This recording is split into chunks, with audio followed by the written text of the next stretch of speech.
আসসালামু আলাইকুম, স্বাগত জানাচ্ছি আরটিভি সকালের সংবাদে, সাথে আছি ফারজানা তানি। সচিবালয়ের আগুনের ঘটনাকে নাশকতা বলেই ধারণা বিশেষজ্ঞদের। আগুনের ধরন সহ সবকিছু মিলিয়ে এটিকে পরিকল্পিত বলে মত অগ্নি নিরাপত্তা বিশেষজ্ঞ ডক্টর মাকসুদ হিলালের। ফায়ার সার্ভিসের সাবেক মহাপরিচালক জানিয়েছেন, তদন্তের আগে নিশ্চিতভাবে বলা না গেলেও নাশকতার কথা এড়ানো যায় না। দীপ্তচন্দ্র পালের রিপোর্টে বিস্তারিত।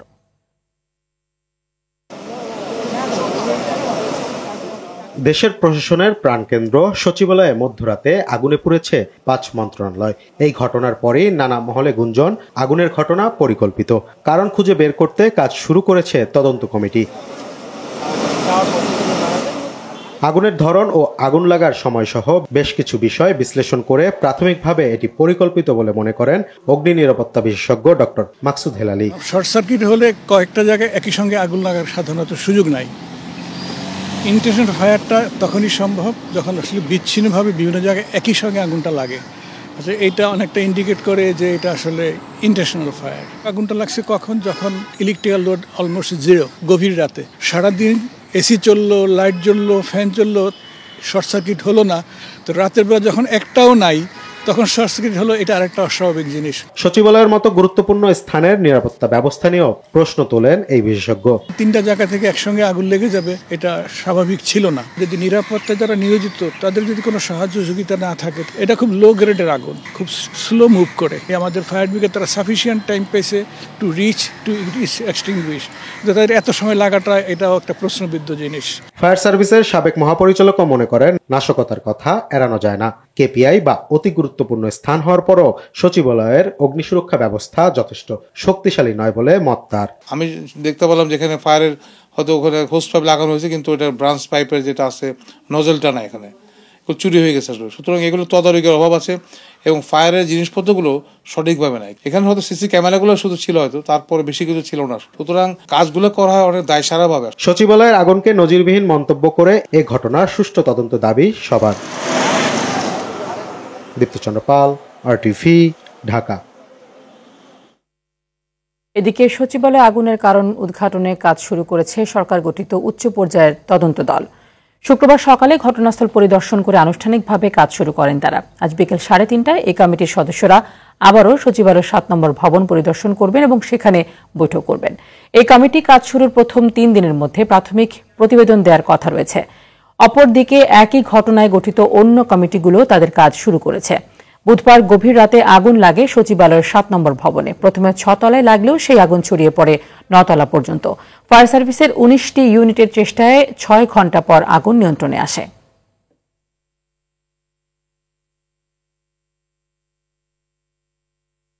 এই মুহূর্তে সচিবালয় থেকে সরাসরি যুক্ত হচ্ছেন সহকর্মী সাকিবুর রহমান। সাকিব, কখন নাগাদ কাজ শুরু করবে তদন্ত দল এবং তদন্ত দলের যে সদস্যরা রয়েছেন তাদের কারোর সাথে আপনার কথা হয়েছে কিনা, কি বলছেন তারা?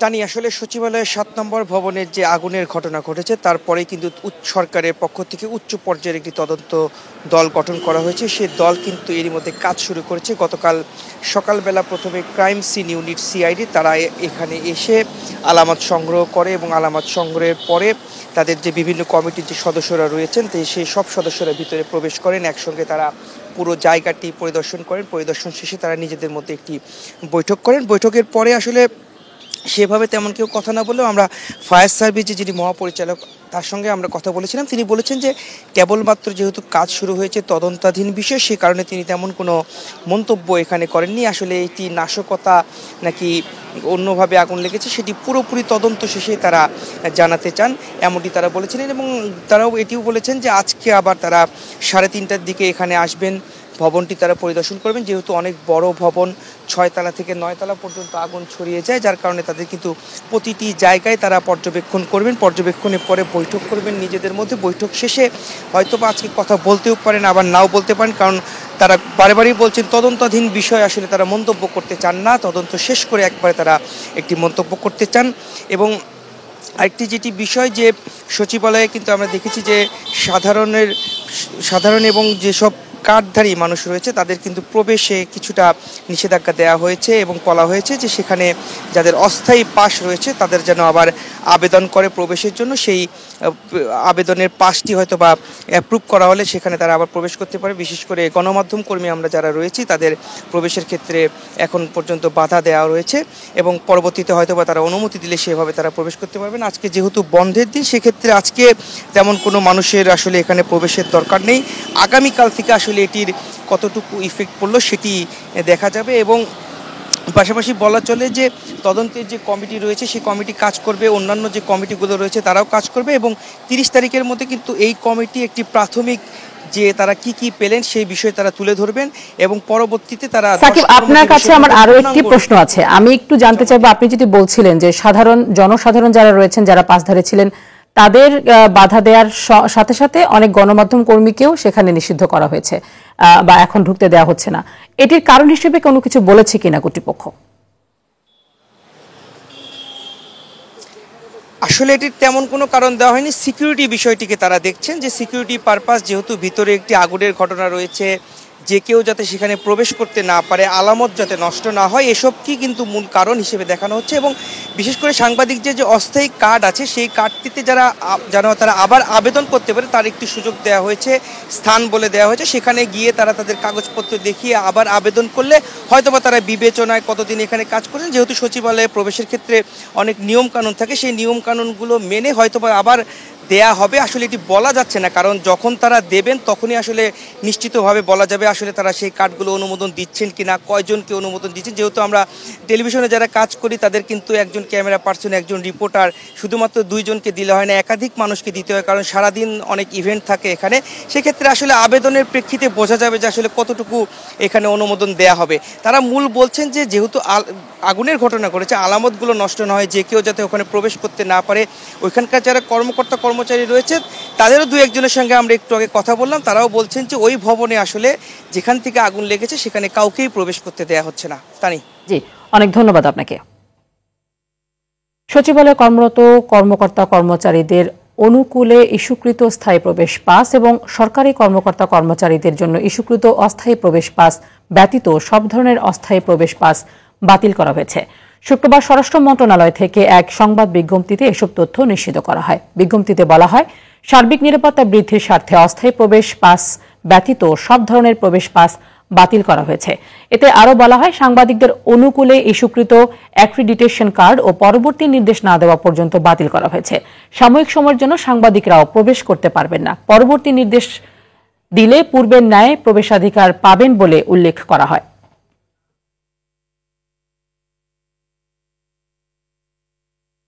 শীতকালীন সবজির দাম কমে আসলে বাড়ছে মাছ মাংসের দাম। লাগামহীন এমন দাম বৃদ্ধিতে অস্থির সাধারণ মানুষ।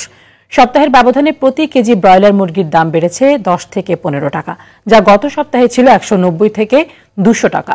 এদিকে ব্রয়লারের পাশাপাশি স্বস্তির খবর নেই মাছের বাজারেও। মাছ বিক্রি হচ্ছে আগের সেই বাড়তি দামেই। এই অবস্থায় বাজারে ক্রেতাদের অসন্তোষ থাকলেও সরকারের নেই কোনো দৃশ্যমান উদ্যোগ। বাজার মনিটরিং দুর্বলতার কারণে অসাধু ব্যবসায়ীরা বাজার অস্থির করে রেখেছে বলে অভিযোগ ক্রেতাদের।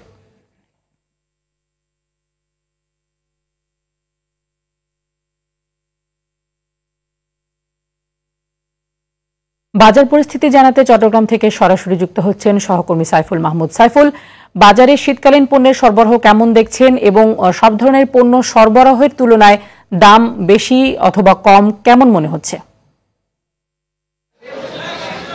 যে তানি আসলে যেমনটি বলেছেন, চট্টগ্রামের বাজারগুলোতে কিন্তু সবসময় দাম কিন্তু ঊর্ধ্বমুখী থাকে, আজও কিন্তু তার ব্যতিক্রম হয়নি।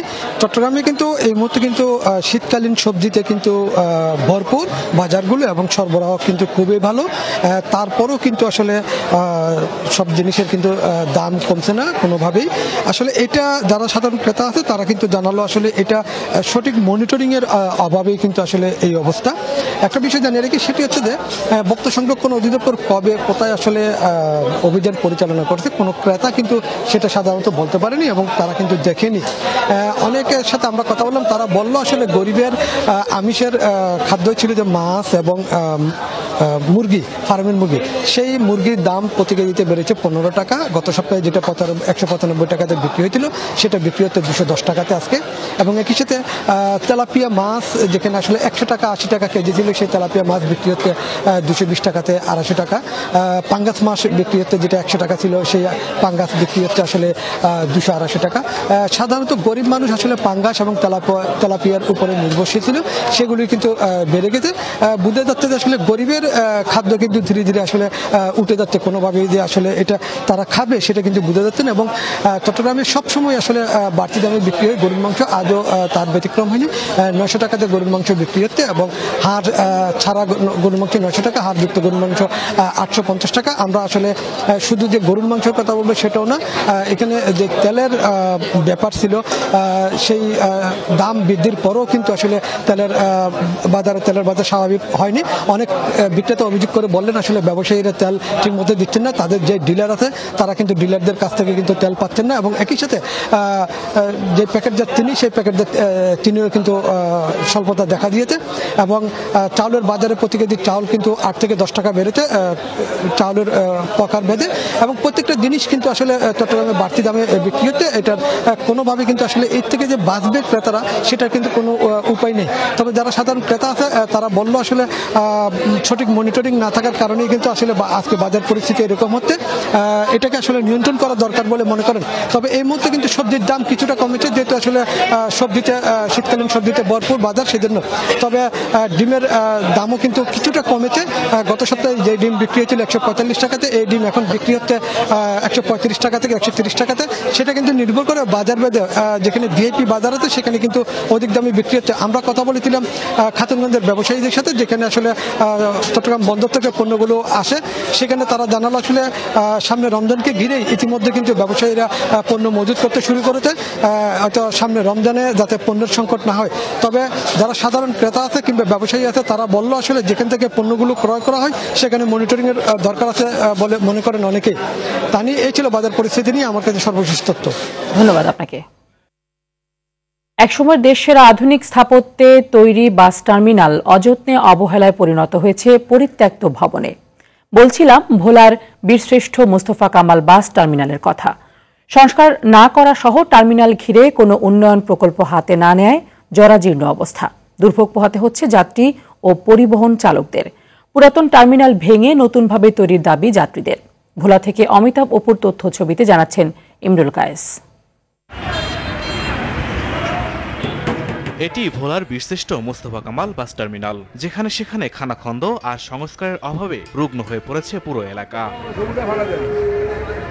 1989 সালে প্রায় কোটি টাকা ব্যয়ে স্থানীয় সরকার মন্ত্রণালয়ের অধীনে নির্মাণ করা হয় দৃষ্টিনন্দন এই বাস টার্মিনালটি। তবে গেল 35 বছরে সংস্কার হয়নি একবারও। নির্মাণ করা হয়নি যাত্রী ছাউনি, বিশ্রামাগার, মূল ভবনটি ভেঙেছে তাও অর্ধযুগ। নেই বাস রাখার ব্যবস্থাও, সংস্কার হয়নি শৌচাগারও। বাস টার্মিনালের এসব দুর্ভোগ থেকে মুক্তি চায় স্থানীয়রা। দাবি তোলেন আধুনিক বাস টার্মিনাল নির্মাণের। এখানে কোনো বসার কোনো জায়গা নাই, কোনো একটা প্রতিষ্ঠান নাই, কোনো একটা বাথরুম নাই, কোনো একটা প্রস্রাব করা নাই। এখানে কোনো বসার কোনো জায়গা নাই, বাথরুম নাই, কোনো সুযোগ সুবিধা নাই। আমরা গাড়ি নিয়ে ঢুকতে পারি না এবং আমাদের গাড়ির এমন গাদার ভিতরে পড়ে, এটা নিয়ে আমাদের গাড়ি অনেক সমস্যা হচ্ছে। টার্মিনাল ব্যবহারের জন্য প্রতি বছর পৌরসভাকে 18 লাখ টাকা দিলেও সংস্কার করা হয় না বলে জানান বাস মালিক সমিতি। এটা এখন ব্যবহারের অনুপযোগী, শ্রমিক মালিক সহ এখানে থাকার মতন কোনো পরিবেশ নাই। আমরা সরকারের কাছে বিনীতভাবে অনুরোধ করছি যাতে আমাদের এই বাস টার্মিনালটা পুরোটাই যে ছিল আজ থেকে 35 বছর আগে যেভাবে সজ্জিত ছিল আমরা সেইভাবেই চাই। নতুন করে বাস টার্মিনাল করার পরিকল্পনা হাতে নেওয়ার কথা জানান এই কর্মকর্তা। বর্তমান যে বাস মালিক সমিতি গঠিত হয়েছে তার প্রতিনিধি তারা যারা রয়েছেন তাদের সাথে আমরা একত্রে কাজ করে তার যে দুরবস্থা সেটা নিরসনের আমরা প্রচেষ্টা নিচ্ছি। ইতিমধ্যে আমরা সদাশয় সরকারের সদয় বিবেচনার জন্য একটি প্রকল্প প্রণয়নের কাজ হাতে নিয়েছি। জেলার এই টার্মিনাল ব্যবহার করে দৈনিক প্রায় 200 বাস যাতায়াত করে। ইমরুল কায়েস, আরটিভি। অবৈধ অটোরিকশা আর ভ্যানে অতিষ্ঠ হয়ে উঠেছে জয়পুরহাটের মানুষ। সড়কে ধারণ ক্ষমতার চেয়ে বেশি যানবাহন থাকায় হরহামেশাই ঘটছে দুর্ঘটনা। ফলে যানজট নিয়ন্ত্রণে বেগ পেতে হয় ট্রাফিক বিভাগকে। শিগগিরই অবৈধ যানবাহনের বিরুদ্ধে ব্যবস্থা নেওয়ার কথা জানায় পুলিশ বিভাগ। জয়পুরহাট থেকে রাশিদুজ্জামানের প্রতিবেদন জানাচ্ছেন রেজওয়ান শরীফ। দেশের অন্যতম পুরনো জেলা শহর জয়পুরহাট। আয়তনে খুব একটা বড় না হলেও ক্ষুদ্র যানবাহনের যাতাকলে পিষ্ট এ শহরের মানুষ। এমনিতেই শহরের রাস্তাঘাটের প্রশস্ততা কম, তার মধ্যে পাল্লা দিয়ে বাড়ছে রিকশা, ভ্যান, অটোরিকশা সহ বিভিন্ন ক্ষুদ্র যানবাহন। অপরদিকে পর্যাপ্ত ফুটপাত না থাকায় এ ভোগান্তি বাড়িয়েছে কয়েক গুণ। বিআরটিএ কর্তৃপক্ষ বলছে এসব যানবাহন অবৈধ। পৌর কর্তৃপক্ষ নিজ স্বার্থে দেদারসে এসব যানবাহনের অনুমোদন দিচ্ছে, ফলে নিয়ম নীতির তোয়াক্কা না করে দাপিয়ে বেড়াচ্ছে ঝুঁকিপূর্ণ যানগুলো। এতে শহরের গুরুত্বপূর্ণ স্থানগুলোতে অধিকাংশ সময়ই যানজট লেগে থাকে, ফলে প্রায়ই দুর্ঘটনার কারণে জানমালের ক্ষয়ক্ষতি হচ্ছে। বাচ্চাদেরকে স্কুলে নিয়ে যেতে যেখানে আধা ঘন্টার সময়ের ব্যবধানে পৌঁছানো যায়, সেখানে 1 ঘন্টা ওভার টাইমেও স্কুলে পৌঁছাতে পারে না। এটা আমাদের জন্য খুবই ভোগান্তি সৃষ্টি করে। আমি দৃষ্টি আকর্ষণ করে প্রশাসনের যারা দায়িত্বে আছে তাদের দৃষ্টি আকর্ষণ করছি কিভাবে এটা লকিং করা যায় লোকেশনটা, সেই দিকটাকে বিবেচনা করে একটা সুন্দর পরিস্থিতি যেন সৃষ্টি করে, যাতে করে আমাদের শহর একটু ফ্রি থাকে, শহরটাকে ফ্রি রাখা যায় এবং যানজট মুক্ত রাখা যায়। বিভিন্ন থানার গাড়িগুলো আমাদের শহরের মুখে করার জন্য আমাদের যানজট সৃষ্টি বেশি হয়ে যায়। এই অনিয়মের কারণে রাস্তায় চলাচল করা যায় না, এটার যদি একটা সুব্যবস্থা করা হয়। ট্রাফিক বিভাগ ও বিআরটিএ কর্তৃপক্ষ দায় চাপালেন পৌর কর্তৃপক্ষের উপর। আর নীতি নির্ধারকদের সিদ্ধান্তে লাইসেন্স দেওয়ার কথা জানান পৌরসভার এই কর্মকর্তা। আমাদেরকে লাইসেন্স প্রদানের বৈধতা যদিও দেওয়া হয়নি, পৌর পরিষদ রাজস্ব আয় বৃদ্ধির সাথে সবাই সিদ্ধান্ত নিয়ে লাইসেন্স প্রদানের জন্য আমাদেরকে কার্যকরী করার জন্য বলে। পৌরসভা কিছু গাড়ি হয়তো রেজিস্ট্রেশনের আওতায় তারা আনছে, কিন্তু এটা আইন সিদ্ধ কতটুকু আমার জানা নাই। আসলে আমাদের যে রাস্তার যে ভলিউম, রাস্তার যে আয়তন, অবকাঠামো যেটা আছে, এই রাস্তায় যতগুলো ইজি বাইক, রিক্সা, ভ্যান বা অন্যান্য যানবাহন ধরার পর তার চেয়ে অধিক সংখ্যক যানবাহন, বিশেষ করে ইজি বাইক, রিক্সা, ভ্যান অধিক সংখ্যক হওয়ার কারণে পিক আওয়ার গুলোতে যানজট সৃষ্টি হয়। এই ইজি বাইক, রিক্সা, ভ্যান এগুলা রেজিস্ট্রেশন পৌরসভা কর্তৃক দেওয়া হয়, পৌরসভা তাদেরকে চলাচলের অনুমতি দেয়। আমরা পৌরসভাকে রিকোয়েস্ট করেছি যাতে এই শহরের যে আয়তন, রাস্তাঘাটের যে আয়তন আছে সেটার সাথে সামঞ্জস্য রেখে তাদের রেজিস্ট্রেশন দেয়, তা না হলে আমাদের যদি অতিসংখ্য দেওয়া হয় তাহলে যানজটের সৃষ্টি হবে। দুর্ভোগের কথা স্বীকার করে শিগগিরই অবৈধ যানবাহনের বিরুদ্ধে ব্যবস্থা নেওয়ার কথা বললেন জেলার পুলিশ প্রধান। ট্রাফিক নিয়ন্ত্রণটা যাতে আরো সুন্দর করা যায় সে ব্যাপারে আমরা জেলা পুলিশ প্রশাসনের পক্ষ থেকে চেষ্টা করে যাব। বর্তমান যে সড়ক পরিবহন আইন আছে 2018 সালের, সেই অনুযায়ী আমাদের ট্রাফিক পুলিশ বিভিন্ন যে অবৈধ যানবাহন আছে সেগুলোর বিরুদ্ধে প্রচলিত আইন অনুযায়ী ব্যবস্থা নেবে। পৌরসভার তথ্য মতে অনুমোদিত এ ধরনের ক্ষুদ্র যানবাহন রয়েছে 1807টি, আর পরিবহন শ্রমিক সংগঠনের তথ্য মতে এর সংখ্যা অন্তত 25,000। রেজওয়ান শরীফ, আরটিভি। সারা দেশে দ্বিতীয় দিনের মতো পণ্যবাহী নৌযান শ্রমিকদের ধর্মঘট চলছে। এতে স্থবিরতা বিরাজ করছে উত্তরাঞ্চলের একমাত্র নদী বন্দর সিরাজগঞ্জের বাঘাবাড়িতে। বিপাকে পড়েছেন শ্রমিক, ব্যবসায়ী সহ বন্দর সংশ্লিষ্টরা। বাঘাবাড়ি নৌ বন্দর হয়ে উত্তরাঞ্চলের 16 জেলায় জ্বালানি তেল, সার সহ বিভিন্ন পণ্য সরবরাহ হয়ে থাকে। নৌযান শ্রমিকদের কর্মবিরতির ফলে জ্বালানি তেল সহ সকল পণ্য পরিবহন বন্ধ রয়েছে। এতে উত্তরাঞ্চল জুড়ে জ্বালানি তেল সংকট দেখা দেয়ার শঙ্কায় সংশ্লিষ্টরা। এছাড়া বরিশাল, মোংলা সহ বিভিন্ন স্থানে নৌপথে পণ্য পরিবহন বন্ধ আছে। চাঁদপুর এমভি আল বাখেরা জাহাজে 7 নৌযান শ্রমিক হত্যার প্রতিবাদ সহ 4 দফা দাবিতে বাংলাদেশ নৌযান শ্রমিক ফেডারেশন এই কর্মবিরতির ডাক দেয়।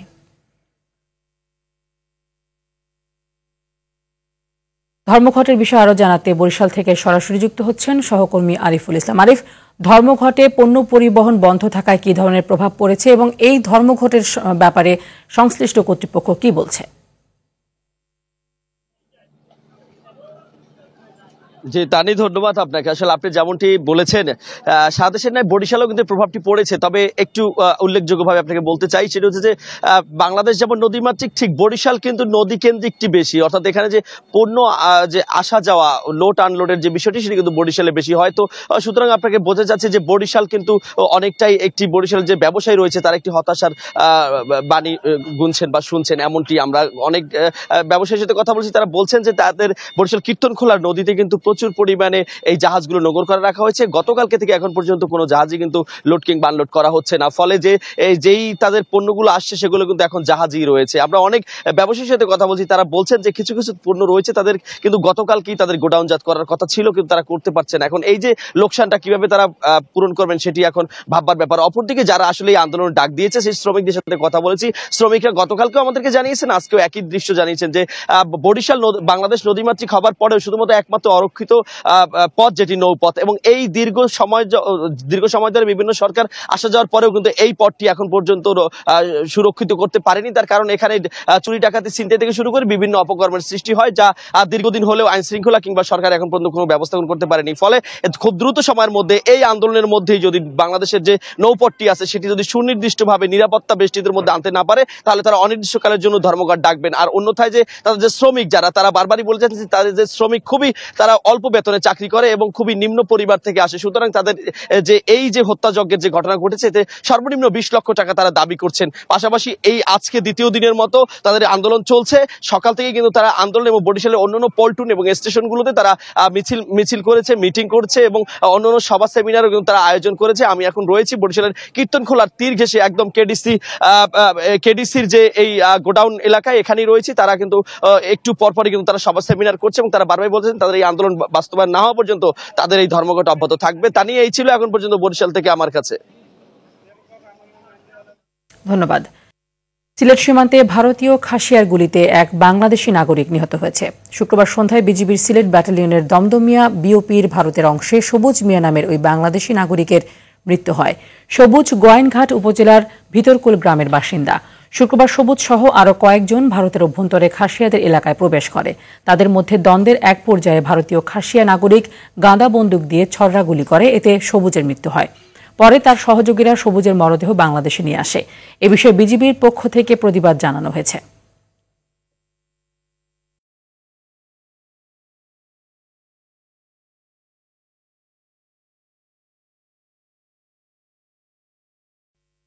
খেলার খবর। বাংলাদেশ প্রিমিয়ার লিগ ক্রিকেটের একাদশ আসরকে সামনে রেখে ঢাকা ও সিলেটের পর আজ চট্টগ্রামে অনুষ্ঠিত হবে বিপিএল মিউজিক ফেস্ট। চট্টগ্রামের এম এ আজিজ স্টেডিয়ামে দর্শকদের জন্য প্রবেশদ্বার খোলা হবে দুপুর 2:30টায়। অনুষ্ঠান শুরু বিকেল 5:30টায়। ফেস্টে মঞ্চ মাতাবেন হাবিব ওয়াহিদ, ফুয়াদ অ্যান্ড ফ্রেন্ডস, এছাড়া থাকছেন অ্যাভয়েড রাফা, মুজা ও সঞ্জয়। এদিন নিরাপত্তার স্বার্থে মোবাইল ও মানিব্যাগ ছাড়া কোনো কিছু নিয়ে ভেতরে প্রবেশে নিষেধাজ্ঞা দেওয়া হয়েছে। শুক্রবার চট্টগ্রাম মেট্রোপলিটন পুলিশের নিরাপত্তা ব্যবস্থা ও নির্দেশনা সংক্রান্ত সমন্বয়ক সভায় শেষে এ সিদ্ধান্ত জানানো হয়। সকালের সংবাদ এ পর্যন্তই। মধ্যাহ্নের সংবাদ 12টায় দেখার আমন্ত্রণ রইল। ধন্যবাদ সবাইকে।